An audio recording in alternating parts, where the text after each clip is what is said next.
Welcome बच्चों। आज हमारा टॉपिक है ओहम्स लॉ। करंट इलेक्ट्रिसिटी हमारा रनिंग टॉपिक है, उसी का नेक्स्ट हमारे पास आता है ओहम्स लॉ। ओहम्स लॉ को किसने दिया और किसके किसके बीच में ये रिलेशन है, उसके बारे में डिस्कशन होगी। ओहम्स लॉ को जॉर्ज साइमन ओहम ने दिया अराउंड 1827 के आसपास। उनका बर्थ 1789 के आसपास का है और उन्होंने रिलेशन फाइंड आउट किया पोटेंशियल डिफरेंस और करंट के बीच में। तो वो रिलेशन फाइंड आउट करने का जो प्रोसेस था वो क्या था, ही टुक सम बैटरी, ये मैंने एक 10 वोल्ट की बैटरी ले ली एग्जांपल के लिए, और उसके साथ एक रेजिस्टेंस आपने कनेक्ट कर दिया, राइट। इस रेजिस्टेंस के पैरेलल में हमने एक वोल्ट मीटर ऐड कर दिया, वो वोल्टेज मेजर करेगा, मतलब पोटेंशियल डिफरेंस मेजर करेगा आपके पास। और सीरीज में हमने एमीटर लगा दिया। एमीटर यहां पर आपके पास करंट को मेजर करेगा कि कितना करंट यहां से पास कर रहा है। अब आप समझ गए हैं कि करंट की डायरेक्शनल जो है वो कन्वेंशनली पॉजिटिव टू नेगेटिव है, तो इसमें से करंट फ्लो करेगा। लेकिन कब करेगा, जब आपके पास सर्किट क्लोज होगी। अभी ये सर्किट ओपन है, इसमें मैंने यहाँ पर एक स्विच बना रखा है, ओपन सर्किट स्विच है आपके पास। अगर मैं इसको यहाँ पर पॉइंट लगा देता हूँ बीच में, तो ये क्लोज सर्किट हमारे पास बन जाती है। की को मैं इसमें इंसर्ट करूंगा और सर्किट आपके पास कंप्लीट हो गई। अब इस सर्किट में आपके पास करंट फ्लो करना शुरू कर गया, राइट। तो जॉर्ज साइमन ओहम ने इन्हीं के बीच में एक रिलेशन फाइंड आउट किया कि इस रेजिस्टेंस के दो टर्मिनल्स के अक्रॉस जो पोटेंशियल में डिफरेंस है, उसी की वजह से करंट फ्लो कर रहा है। इट इज वेरी अंडरस्टूड कि वाटर भी अगर हम ले लें, सिंपल वाटर कहीं एक पॉइंट से दूसरे पॉइंट में फ्लो करता है, तो वो इसलिए फ्लो करता है क्योंकि एक पॉइंट आपके पास किसी हायर एनर्जी लेवल पर है, दूसरा जो है वो लोअर एनर्जी लेवल पर है, तो वो हायर एनर्जी से लोअर एनर्जी की तरफ फ्लो करता है। तो चार्ज का भी यही है, करंट का भी यही फिनोमेना है। करंट फ्लो कर रहा है आपके पास हायर पोटेंशियल से लोअर पोटेंशियल की तरफ को। हायर पोटेंशियल हमने यहां लिया है पॉजिटिव को, positive terminal of the battery. Lower potential लिया है हमने negative terminal of the battery. तो ओहम ने क्या कहा कि अगर आप किसी कंडक्टर की लेंथ हो गया, टेम्परेचर हो गया, मैकेनिकल स्ट्रेन एक्सेट्रा, कुछ प्रॉपर्टीज हैं जिनको हम फिजिकल प्रॉपर्टीज बोलते हैं उसकी, उनको अगर सेम रखा जाए, मतलब उनको चेंज ना किया जाए, तो करंट जो फ्लो कर रहा है उस कंडक्टर में से, that is directly proportional to potential difference across its two ends. ये मैंने दो एंड ले लिए इसके, एक ये वाला एंड और एक ये। तो इन दोनों एंड्स के बीच में जो करंट फ्लो कर रहा है वो डायरेक्टली डिपेंडेंट है किसके, पोटेंशियल डिफरेंस के। जो उन दोनों एंड पर पोटेंशियल डिफरेंस है, जितना पोटेंशियल डिफरेंस ज्यादा होगा आपके पास करंट का फ्लो उतना ही बढ़ेगा। सिंपल सी बात है कि अगर आपने एक पाइप को, वाटर पाइप है, उसको आपने कम टिल्ट कर रखा है, तो इसका मतलब उसके फ्लो में जो एनर्जी होगी वो अलग होगी। अगर आपने किसी को बहुत ज्यादा इंक्लाइन कर दिया है तो इसमें एनर्जी अलग होगी। देखिए यहां से वाटर जो फ्लो करेगा उसके फ्लो करने की जो स्पीड होगी वो डिफरेंट होगी, जो यहां से फ्लो करेगा वो ज्यादा होगी। इसके पास एनर्जी हाई है, इसके पास एनर्जी लो है। यहां पर इन दोनों की एनर्जी में बहुत ज्यादा डिफरेंस है, क्योंकि ये पॉइंट आपके पास ग्राउंड लेवल से बहुत ज्यादा ऊपर है, ये ग्राउंड लेवल से बहुत नजदीक है। जबकि इसको देखते हैं पुराने को, तो इनके बीच में जो एनर्जी लेवल है वो कम डिफरेंस का है, मतलब एनर्जीज में बहुत कम डिफरेंस है। तो इसीलिए जो फ्लो है वो उसके हिसाब से चेंज होता है। तो यहां हमने सेम वही चीज कही कि किसी वायर के क्रॉस सेक्शन में से कितना करंट फ्लो करेगा, that is directly proportional to potential difference between two points of the conductor, right. लेकिन कंडीशन वही है कि उसकी फिजिकल कंडीशंस आपके पास क्या होनी चाहिए, वो सेम आपको रखना पड़ेगी।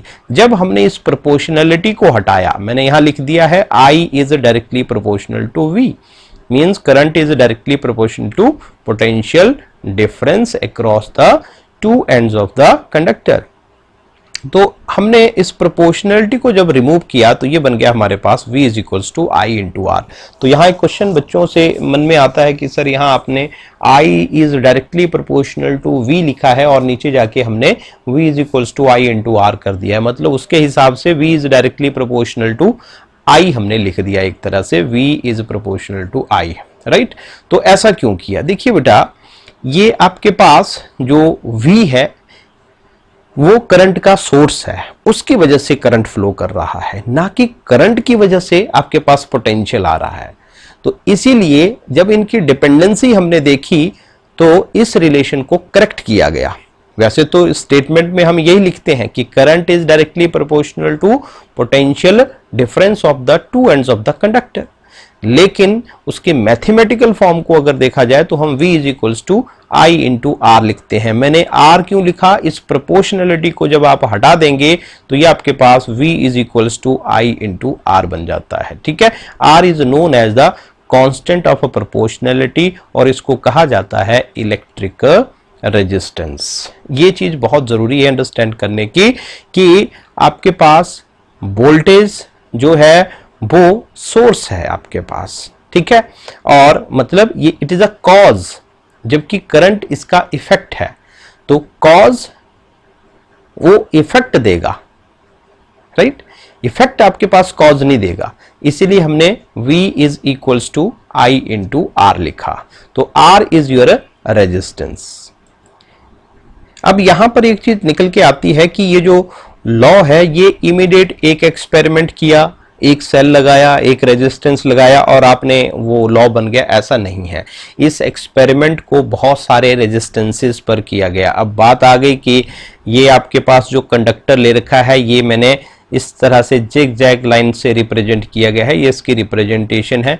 ये आपके पास एक सिंपल वायर हो सकती है, सिलेंड्रिकल वायर हो सकती है कोई, ठीक है, क्योंकि कंडक्टर है उसके बीच में से आपके पास करंट फ्लो करेगा, चार्जेस फ्लो करेंगे, तभी ये आपके पास, अब कितना वो अलाउ करता है उन चार्जेस को फ्लो करने के लिए या कितनी वो उसके लिए रिस्ट्रिक्शन प्रोड्यूस करता है, that is called as a resistance. तो एक तरह से रेजिस्टेंस जो है वो रिस्ट्रिक्शन है, मतलब रेजिस्टेंस है, रेजिस्ट करना, रोकने की ताकत है उसकी कि कितना वो उस चार्ज के फ्लो को रोक सकता है। तो इसी के साथ इस एक्सपेरिमेंट को जब एक्सप्लोर किया गया तो उसमें क्या क्या चीजें आती हैं, हम नेक्स्ट स्लाइड पर अगर जाएं तो ये हमने एक टेबल बना रखा है, इसमें एक सर्किट डायग्राम बना रखी है यहाँ पर, राइट, और रेजिस्टेंस के पैरेलल में वोल्ट मीटर लगता है बेटा, वो पोटेंशियल डिफरेंस मेजर करेगा। एमीटर हमने सीरीज में लगा रखा है, अभी सर्किट को कनेक्ट नहीं किया है तो इसमें करंट फ्लो नहीं करेगा। और ये मैंने एक सेल नहीं लिए हैं, 4 सेल ले लिए हैं। इसका जो पोटेंशियल है वो V है, इसकी जो एनर्जी है वो V है, इसकी भी V है, सबकी एनर्जी जो है वो V हम मान सकते हैं। तो ये वोल्टेज मतलब it is the energy that a cell can provide to the charge, right। यहां हमने एक टेबल बना रखा है, सीरियल नंबर ऑफ सेल्स, फिर आगे वोल्टेज है आपके पास, और फिर आपके पास वोल्टेज जो आप मेजर करेंगे इस रेजिस्टेंस के अक्रॉस, राइट। फिर आपके पास करंट की वैल्यू यहां मेजर करेंगे। फिर हमने आगे रेशो निकाल रखी है R is equals to V upon I। ये रिलेशन हम यहां से निकाल सकते हैं, जो पुराने वाला रिलेशन लिया था। So that is your R is equals to V upon I। अब ये क्यों किया गया इसका हम अभी आपको बताते हैं सारी डिटेल में।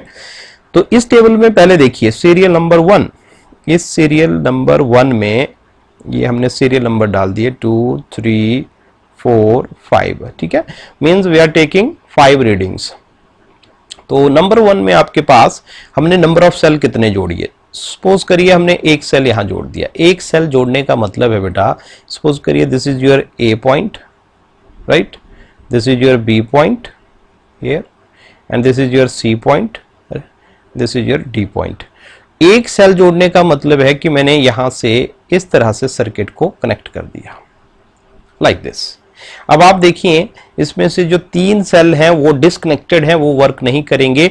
एक ही सेल है, उसकी वजह से इस सर्किट में करंट फ्लो करना शुरू करेगा, करंट जाएगा और इस रेजिस्टेंस में से भी पास करेगा और सर्किट कंप्लीट हो गई है तो इस वोल्ट मीटर में कोई रीडिंग आपके पास आएगी, राइट। आपने वोल्ट मीटर की रीडिंग भी नोट कर ली। यू विल नोट दैट हमने कोई वैल्यू मान लेते हैं, I am taking some 2 volt, ठीक है, ये हमने मान लिया दैट इज योर 2 वोल्ट। सभी सेल जो हैं वो आपके पास, चलिए ये आपके पास 2 वोल्ट हमने लिया है। सो वी विल टेक, इसको V ही रहने दीजिए, लेकिन इसके अक्रॉस जो है वो V की वैल्यू आपके पास आ गई दैट इज 2 वोल्ट। ये रेजिस्टेंस के पैरेलल में जो वोल्ट मीटर आपने लगा रखा है उसके अक्रॉस कितनी वोल्टेज आ गई आपके पास, 2 वोल्ट आ गई। तो फिर आपने मीटर में भी करंट को मेजर किया। सपोज करिए करंट की वैल्यू कितनी आ गई, 1 एम्पियर आ गई आपके पास, राइट। फिर इन दोनों की रेशो निकाल ली हमने, 2/1 कितनी रेशो बन गई, दैट इज योर 2, राइट। फिर हमने 2 सेल कनेक्ट कर दिए इसके साथ, नंबर ऑफ सेल कितने हो गए, अब 2 आ गए। अब यहां से ये कनेक्शन चेंज हो जाएगा।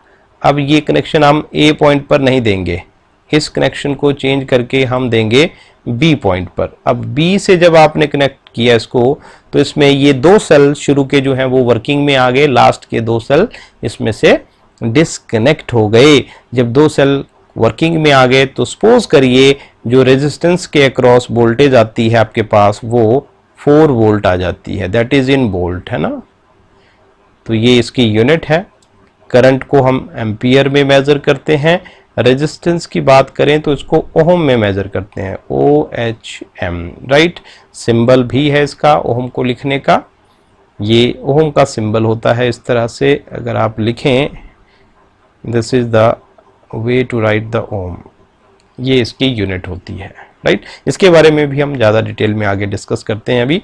तो अभी हम एक्सपेरिमेंट परफॉर्म कर रहे हैं। करंट आपके पास सपोज करिए यहाँ आ जाता है 2 एम्पियर, तो हमने डिवाइड किया फिर से V/I, ये I है करंट, V आपके पास वोल्टेज है, रेशो आप फिर से देखेंगे कितनी आ गई आपके पास, 2 आ गई। फिर हमने 3 सेल को कनेक्ट कर दिया। 3 सेल कनेक्ट करने का मतलब है कि अब आपके पास कनेक्शन जो है वो B पॉइंट से हटकर C पॉइंट पर पहुंच जाता है, ठीक है। अब हमने यहां से कनेक्ट कर दिया इसको C से, ये 3 सेल कनेक्ट कर दिए, एक सेल जो है डिस्कनेक्टेड हो गया। सो नाउ इफ ये हम इमेजिनरी वैल्यू ले रहे हैं अपनी तरफ से, अज्यूम कर रहे हैं, ये आ जाता है आपके पास 6 वोल्ट और करंट आ जाएगा अप्रोक्सीमेटली आपके पास 3 एम्पियर। थोड़ी बहुत वैल्यूज में फ्लक्चुएशन हो सकती है क्योंकि एरर एक्सपेरिमेंट करती बात हमेशा रहती है। हाँ, उसको रिड्यूस किया जा सकता है, कितना अच्छे से आप एक्सपेरिमेंट करते हैं, कितने अच्छे आपके डिवाइसेस हैं उसके ऊपर वो डिपेंड करता है। दोबारा से आपके पास ये 2 रेशो आ जाती है। हम थोड़ा आइडियल कंडीशंस पर चल रहे हैं और अगर फिर आप 4 सेल जोड़ देते हैं तो यहाँ कितना आ जाएगा, 8 वोल्ट आ जाएगा। जब 4 सेल आप जोड़ देंगे यहाँ से कनेक्ट हो जाएंगे तो ये कनेक्शन यहाँ से रिमूव होकर आपके पास इस जगह पर आ जाएगा। अब ये D पॉइंट से कनेक्ट कर दिया आपने। अब सर्किट में चारों सेल वर्किंग में आ गया आपके पास, जो करंट है वो आपके पास 4 एम्पियर आ गया। अब दोबारा से आप देख रहे हैं ये 2 आ रहा है। वैसे ही एक और सेल अगर आप इसमें बाद में लगाना चाहें 5 सेल तो 5 लगा लीजिए और यहाँ पर 10 वोल्ट आ जाएगा। करंट की वैल्यू वैसे ही आपके पास 5 एम्पियर हो जाएगी और रेशो आप कैलकुलेट करेंगे, अगेन इट कम्स 2 ओम। तो थोड़ी बहुत वैल्यू फ्लक्चुएशन हो सकती है। तो इसके लिए एक ग्राफ ड्रॉ किया गया, इस तरफ को करंट लिया गया, current is taken in ampere और ये इस डायरेक्शन में हमने वोल्टेज मेजर की, voltage that is taken in V, इस डायरेक्शन में हमारे पास वोल्टेज आ गई। और उनकी डिवीजन को अगर आप देखें, आई am taking this is your 1, this is your 2, this is your 3, 4 and this is your 5 ampere तक ही लिया है हमने। और यहाँ पर डिवीजन हम 2 की लेके चलते हैं, दिस इज योर 2 वोल्ट। उसी तरह से ये आ जाएगा आपके पास 4 वोल्ट, फिर ये आ गया आपके पास 6 वोल्ट, फिर ये आ जाएगा आपके पास 8 वोल्ट, फिर ये आ गया आपके पास 10 वोल्ट। ये यहाँ तक आ जाएगा। अब आप पॉइंट्स को असाइन करिए, यहाँ पर ये 2 है और ये 1 एम्पियर है, ये 2 एम्पियर है, 3, 4 और ये 5। इस तरह से इस एक्सपेरिमेंट को हम लैब में परफॉर्म कर सकते हैं। ये 2 और 1 ये पॉइंट आपके पास यहाँ जैसे आ गया, वैसे ही 2 और 4 ये पॉइंट अप्रोक्सीमेटली यहाँ जैसे आ जाएगा, और वैसे 3 और 6 ये पॉइंट आपके पास इस पॉइंट पर आ जाएगा, और 4 और 8 this will be near to this, फिर 5 और 10 ये आपके पास इस जगह आ जाएगा। अब आप इन पॉइंट्स को अगर मिलाते हैं तो देखिए आपके पास ये लाइन ऐसे बन जाती है, स्ट्रेट लाइन, राइट। तो ये लाइन आपके पास इस तरह से आ गई। अब इस लाइन में आप देखिए ये जो वैल्यू आ रही है ये स्लोप रिप्रेजेंट कर रही है कि कितना स्लांटिंग ये लाइन है आपके पास। इनमें से कोई भी पॉइंट आप कंसीडर कर लीजिए। सपोज करिए मैंने कंसीडर कर लिया 3, इस लाइन को कनेक्ट कर दिए यहाँ पर, और यहाँ पर आपके पास क्या 6। तो ये एक ट्रायंगल बन गई। इस ट्रायंगल में एक साइड आपके पास 6 है और एक साइड आपके पास 3 है, और ये एंगल आपके पास थीटा आ गया। ये साइड आपके पास 3 है और ये आपके पास 6। You know how to find out the slope. Slope हम पहले भी निकाल चुके हैं। स्लोप आपके पास that will be tangent of, slope होती है tangent of theta is equals to perpendicular upon base, जो कि आपके पास यहां पर आ जाती है 2। यही तो जी चीज है आपके पास जो रेजिस्टेंस आप निकाल रहे हैं। इसका मतलब जो R है वो बेसिकली रेशो है वोल्टेज अपॉन करंट की, और वो स्लोप बता रहा है उस ग्राफ की जो आपने V और I के बीच में प्लॉट किया है। It means whenever you have to find out resistance from the given graph of voltage and current, simply आप क्या करिए उस ग्राफ की स्लोप को कैलकुलेट कर लीजिए, right. So I am taking angle theta this, इसको मैं एंगल थीटा ले रहा हूं। ये आप इन 2 पॉइंट में नहीं किसी भी पॉइंट में लेंगे स्लोप इसकी सेम ही रहेगी। So this R is given by the slope which is your R resistance। तो इस तरह से आप रेजिस्टेंस भी निकाल सकते हैं। उसके यूनिट हमारे पास ओम है। ये एक्सपेरिमेंट एक वायर पर नहीं बहुत सारी चीज़ों पर इसको अप्लाई किया गया। फिर उसके बाद जो लॉ है ओम ने दिया उसको कंक्लूड किया गया ओहमिक कंडक्टर्स के लिए। मैंने यहाँ पर एक नाम लिया ओहमिक कंडक्टर्स, क्योंकि ये जो लॉ है इसको हर एक चीज फॉलो नहीं करती। अगर हम कंडक्टर्स की बात करेंगे तो डेफिनेटली आपको देखेंगे कि मोस्ट ऑफ द कंडक्टर्स के लिए मेटल के लिए ये ग्राफ स्ट्रेट लाइन आएगा। हो सकता है कुछ पॉइंट्स बिल्कुल स्ट्रेट लाइन पर ना आए, वो एरर ऑफ एक्सपेरिमेंट हो सकती है, लेकिन बाकियों के लिए अगर देखें, सपोज करिए कोई इसको फॉलो नहीं कर रहा है, इस लॉ को फॉलो नहीं कर रहा है, आपके पास ग्राफ कुछ इस तरह से आ रहा है, तो इसका मतलब ये स्ट्रेट लाइन नहीं आ रहा है, तो इसका मतलब ये ओहमिक कंडक्टर नहीं है। ये आपके पास आ जाएगा non ohmic. So I will say it is your non ohmic. इसको थोड़ा सा मैं और डार्क कर देता हूं। ये ग्राफ मैंने जो बनाया अभी ब्लू कलर में, ये उन ऑब्जेक्ट्स के लिए है जो हो सकता है इस लॉ को फॉलो ना करें। तो ये आ गया आपके पास नॉन ओहमिक। जो फॉलो करते हैं वो कौन से हैं? Ohmic conductor. जो नहीं फॉलो करेंगे वो हैं नॉन ओहमिक कंडक्टर्स। एग्जाम्पल के लिए मेटल्स इसको फॉलो करती हैं तो वो ओहमिक कंडक्टर्स हैं। नॉन ओहमिक में आपके पास सेमीकंडक्टर आ जाते हैं। I am writing semi conductors जो फॉलो नहीं कर रहे हैं, दैट इज सेमी कंडक्टर। या हम ऐसा बोल सकते हैं जो इसको फॉलो नहीं करेगा, जैसे एलईडी बल्ब है आपके पास, वो सेमीकंडक्टर होते हैं। जो फॉलो कर रहे हैं वो कंडक्टर हैं आपके पास। So this is your Ohm's law. मैं एक एग्जांपल ले रहा हूं आपके पास। यहां पर सपोज करिए मेरे पास एक ग्राफ दे रखा है वोल्टेज और करंट के बीच में। I have graph between voltage and current. तो in this direction it is your current which is given in ampere, और ये आपके पास वोल्ट में वोल्टेज है इस डायरेक्शन में। ये दो ग्राफ आपको शो किए गए हैं, एक ए कंडक्टर के लिए और एक बी कंडक्टर के लिए, ठीक है। अब आप इन ग्राफ्स में देखेंगे, एक आपके पास एंगल θ1 बना रहा है यहां पर, और एक एंगल आपके पास θ2 बना रहा है, right. I am taking value of this as well. एक आपके पास जो θ1 है वो 30 डिग्री मैंने ले लिया, और जो θ2 है आपके पास उसको मैंने 60 डिग्री ले लिया। आपसे ये पूछा जा सकता है कि इस ए और बी कंडक्टर में से किसका रेजिस्टेंस ज्यादा है, किसकी रेजिस्ट करने की ताकत ज्यादा है, राइट। तो कैसे कैलकुलेट करेंगे? अभी हमने आपसे कहा कि रेजिस्टेंस बेसिकली रेशो है V अपॉन I की। जब हमने उसको ट्राइंगल की फॉर्म में बना के देखा था, देन वी फाइंड कि it is nothing, it is tangent of theta. ये टेंजेंट ऑफ थीटा के इक्वल होता है। Slope you can write it is the slope of VI graph. Voltage और करंट के ग्राफ की जो स्लोप है उससे आप रेजिस्टेंस निकाल सकते हैं। तो निकालिए यहां पर R की वैल्यू इस A कंडक्टर के लिए, B के लिए।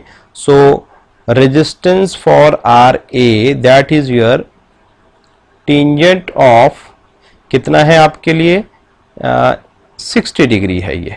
तो टेंजेंट 60 डिग्री कितना होता है बेटा? It is √3 sorry, it is √3। और वैसे ही बी के लिए आपके पास टेंजेंट ऑफ 30 डिग्री, तो ये आता है 1 अपॉन √3। √3 की वैल्यू 1.7, राइट। तो यहां पर 1 अपॉन 1.7, तो डेफिनेटली ये वैल्यू आपके पास बड़ी है RA की, और ये वैल्यू आपके पास छोटी है। तो स्लोप देखने से ही पता लग रहा है किसकी ज्यादा है स्लोप। A की स्लोप ज्यादा है, B की स्लोप क्या है? कम है। तो हम लिख देंगे resistance of A conductor is more as compare to resistance of B। तो अंडरस्टूड सी बात है, जिसका रेजिस्टेंस ज्यादा है आपके पास, अभी हमने रिलेशन लिखा था V is equals to I into R। तो I is equals to V upon R। तो करंट किस में फ्लो करेगा ज्यादा? जिसका रेजिस्टेंस कम होगा। तो B वाले में करंट ज्यादा फ्लो करेगा, और A वाले में आपके पास कम करंट फ्लो करेगा, क्योंकि उसका रेजिस्टेंस ज्यादा है। बाकी कुछ और भी फैक्टर्स हैं जो रेजिस्टेंस को अफेक्ट करते हैं, उनके बारे में भी हम डिस्कस करेंगे, लेकिन आप यहां से डायरेक्टली देख सकते हैं। एक चीज आपने फोकस में जरूर रखनी है, कई बार इसका अपोजिट भी हो सकता है कि V आपके पास इस डायरेक्शन में दिया गया है और I इस डायरेक्शन में दिया गया है। तो डेफिनेटली उस केस में जो रेजिस्टेंस है फिर वो reciprocal of tangent of theta आ जाएगा, which is your cot theta. तो फिर कॉट ऑफ थीटा से आप देंगे, क्योंकि ये देखिए चीजें चेंज हो जाएंगी, सब रिवर्स हो जाएगा अगर ऐसे आपके पास ग्राफ आ गया। तो इसलिए वो चीज भी आपने ध्यान में रखनी है। अब हमारे पास बात आती है कि इस रेजिस्टेंस की वैल्यू कैसे कैसे अफेक्ट हो सकती है।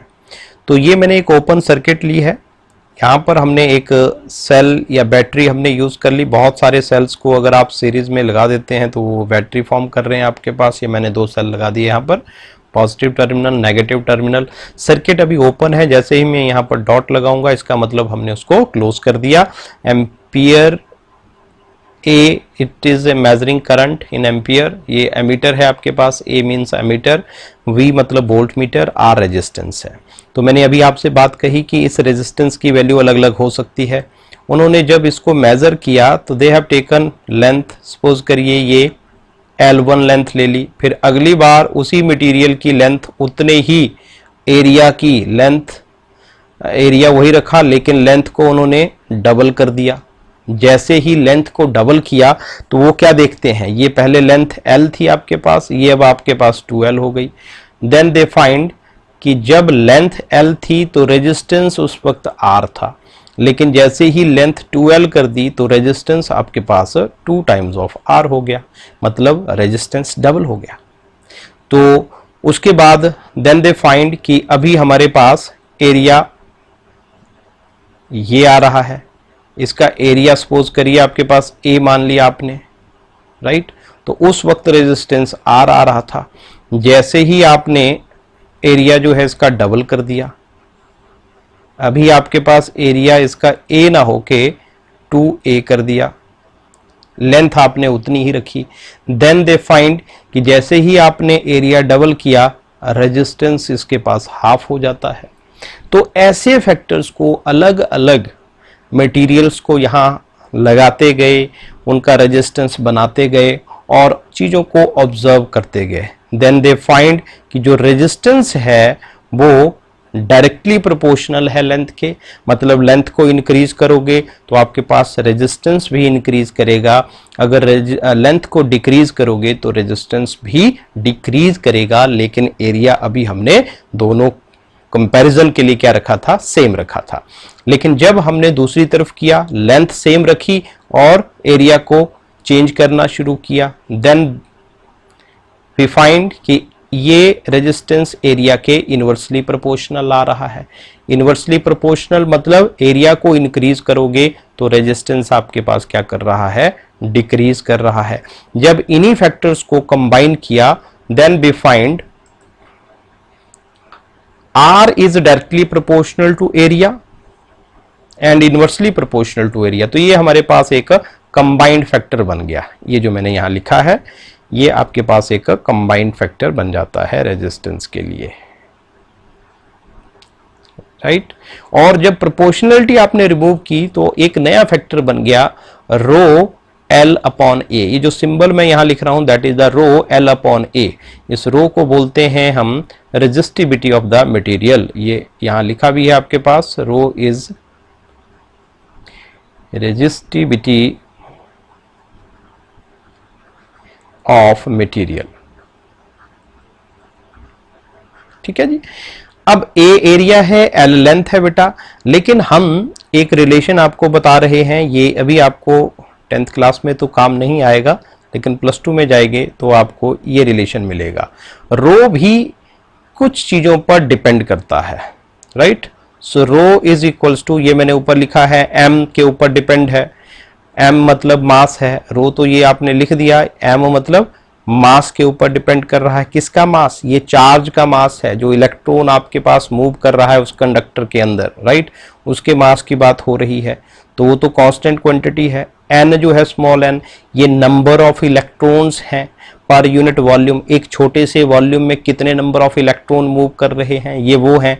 ई square, e is the charge on electron जो कि कांस्टेंट है, वो आपको पता है ई की value, e is equals to 1.6 into 10⁻⁻19 coulomb. और एक है टाउ, इस सिंबल को हम बोलते हैं टाउ, इसको कहते हैं relaxation time.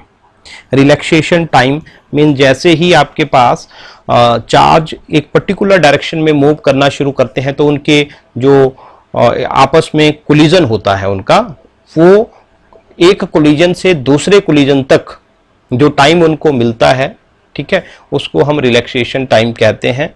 It is the basically average time सारे का, क्योंकि कई बार टाइम थोड़ा कम मिलेगा, कई बार कोलिजन के बाद टाइम थोड़ा ज़्यादा मिल जाएगा मूवमेंट करने के लिए, तो ये फैक्टर थोड़ा हायर क्लासेस का है, यू जस्ट रिमेंबर। तो ये रेजिस्टिविटी है। रेजिस्टिविटी ऑफ अ मटेरियल किस चीज़ पर डिपेंड करती है, तो ये ज़रूर आप ध्यान रखिए, जब हम रेजिस्टिविटी का फार्मूला लिखेंगे तो रेजिस्टिविटी आपके पास आप देखेंगे ये RA/L आती है, लेकिन ना तो ये एरिया के ऊपर डिपेंड करती है बेटा, ना ही ये लेंथ के ऊपर डिपेंड करती है। ये डिपेंड करती है इन फैक्टर्स के ऊपर जो हमने यहाँ लिखे, मास ऑफ द इलेक्ट्रॉन जो कि कांस्टेंट है, E जो कि कांस्टेंट है। अब दो ही फैक्टर बच गए जो किसी कंडक्टर में चेंज हो सकते हैं, वो है N number of electrons per unit volume, एक छोटे से वॉल्यूम में कितने नंबर ऑफ इलेक्ट्रॉन है, और tau that is the relaxation time, right. ये इन दो फैक्टरों के ऊपर डिपेंड करते हैं। और ये दोनों फैक्टर, ठीक है, जब आप किसी एक पर्टिकुलर मटेरियल को लेंगे तो N तो उसमें आपके पास क्या रहेगा, कांस्टेंट रहेगा, लेकिन जो टाउ है आपके पास वो डिपेंड करता है आपके पास टेम्परेचर के ऊपर भी डिपेंड करता है। किसी चीज को आप हीट करेंगे तो डेफिनेटली कोलिजन फास्ट होना शुरू हो जाएंगे। अगर ये फास्ट होना शुरू हो जाएंगे तो फिर रिलैक्सेशन टाइम उनको कम मिलना शुरू हो जाएगा आपके पास। अगर रिलैक्सेशन टाइम कम मिलेगा तो इसका मतलब ये देखिए इन्वर्सली प्रोपोर्शनल है रेजिस्टिविटी के, तो इसका मतलब फिर रेजिस्टिविटी आपके पास क्या कर जाएगी, इंक्रीज कर जाएगी, राइट। तो इसमें आपने ये ध्यान रखना है कि रेजिस्टिविटी ना तो एरिया के ऊपर डिपेंड करती है ना ही लेंथ के ऊपर डिपेंड करती है, ये डिपेंड करती है नेचर ऑफ द मटेरियल और टेम्परेचर के ऊपर, right. So rho depends upon nature of material, जो मटेरियल का नेचर है उसके ऊपर डिपेंड करती है, ठीक है। तो ये कुछ फैक्टर हैं आपके पास। यूनिट हमारे पास इसके क्या रहते हैं, यूनिट आपके पास इसके आते हैं रेजिस्टेंस के ओहम, ये इसका सिंबल है बेटा, ठीक है। डायमेंशन अगर आपने लिखने हैं तो वो हम लिखेंगे, लेकिन अभी हमें डायमेंशन की ज़रूरत नहीं है, so we will not write the dimension. Dimension हम बेसिकली फंडामेंटल क्वांटिटीज़ की फॉर्म में लिखते हैं इसको, लेकिन यहाँ हमारी रिक्वायरमेंट नहीं है, so we will not write here. ये मेरे पास एक टेबल हमने बना रखा है कि जो मटेरियल्स हैं टेम्परेचर के साथ उनका रेजिस्टेंस कैसे वेरी करता है। मेटल में देखेंगे तो जैसे जैसे टेम्परेचर आप इंक्रीज करेंगे तो रेजिस्टेंस जो है वो उनका क्या करता है, इंक्रीज करता है, राइट। लेकिन सॉलिड और नॉन मेटल में देखेंगे तो उसमें कोई फर्क नहीं पड़ेगा, इंडिपेंडेंट है।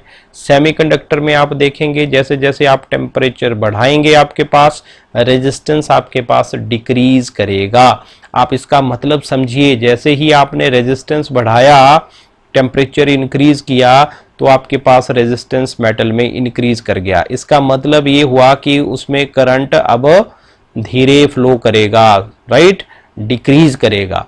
और ये तो इंडिपेंडेंट हो गया। सेमीकंडक्टर के केस में आप देखेंगे टेम्परेचर इंक्रीज करने से उसका रेजिस्टेंस डिक्रीज कर रहा है, इसका मतलब उसकी कंडक्टिविटी बढ़ जाएगी, राइट, मतलब उसमें करंट जो है वो इंक्रीज करना शुरू कर जाएगा। तो इलेक्ट्रोलाइट है उसमें भी ये डिक्रीज करता है रेजिस्टेंस, आयोनाइज्ड गैसेज हैं उसमें भी डिक्रीज करेगा, अलॉयज में ऑलमोस्ट जो है ये कांस्टेंट रहता है। नेक्स्ट टॉपिक आता है हमारे पास ग्रुपिंग ऑफ रेजिस्टेंसेस। कॉम्बिनेशन क्या क्या हो सकते हैं उनके, दैट इज द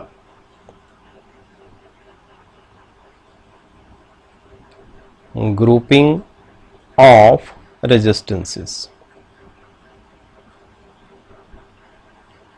राइट। ये मैंने सीरीज ग्रुपिंग ले रखी है बेटा, एक रेजिस्टेंस दूसरे के साथ जुड़ा है, दूसरा तीसरे के साथ, ये हमने 3 रेजिस्टेंसेस मान ली है।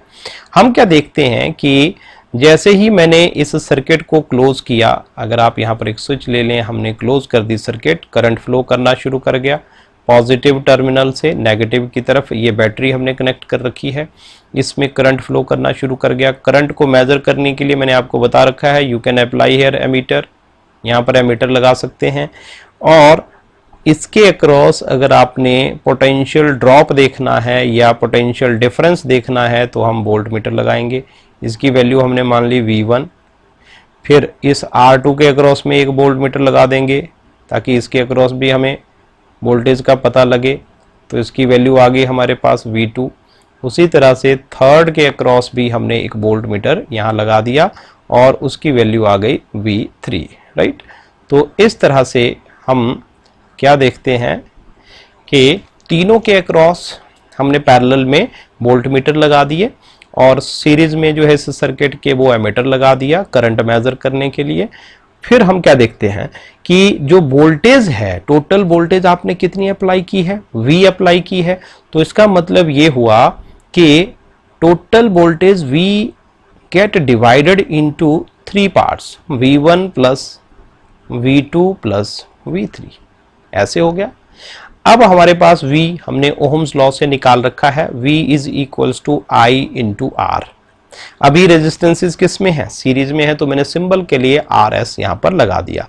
V1 की वैल्यू कितनी आएगी बेटा, करंट देखिए सीरीज में सेम जाएगा, करंट यहां से जो एंटर करेगा R1 से भी उतना ही जाएगा, R2 से भी, R3 से भी, और जब एग्जिट करेगा तो भी उतना ही जाएगा। तो ये आपके पास करंट सेम रहा, लेकिन रेजिस्टेंस आपके पास चेंज कर रहे हैं। V2 की वैल्यू आपके पास that is I into R2, उसी तरह से V3 की वैल्यू आपके पास that is I into R3। ये हमने इस तरह से लिख दिया। इन सब की वैल्यू यहाँ डालिए, ये आ जाएगा I into R1, it is your I into RS, this is your RS, right, R1 here plus I into R2 plus I into ये आ गया आपके पास R3।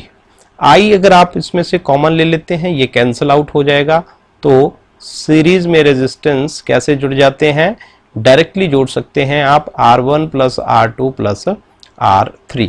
तो ये रिजल्ट आपने याद रखना है जब भी अब आप आगे आपको कोई सर्किट मिलेगी जिसमें रेजिस्टेंस सीरीज में होंगे, आपने उनको डायरेक्टली जोड़ देना है, that is R1 plus R2 plus R3। उसी तरह से हमारे पास नेक्स्ट कॉम्बिनेशन आता है पैरेलल ग्रुपिंग। पैरेलल ग्रुपिंग में ये हमने पैरेलल जोड़ रखे हैं, दिस इज पैरेलल कॉम्बिनेशन।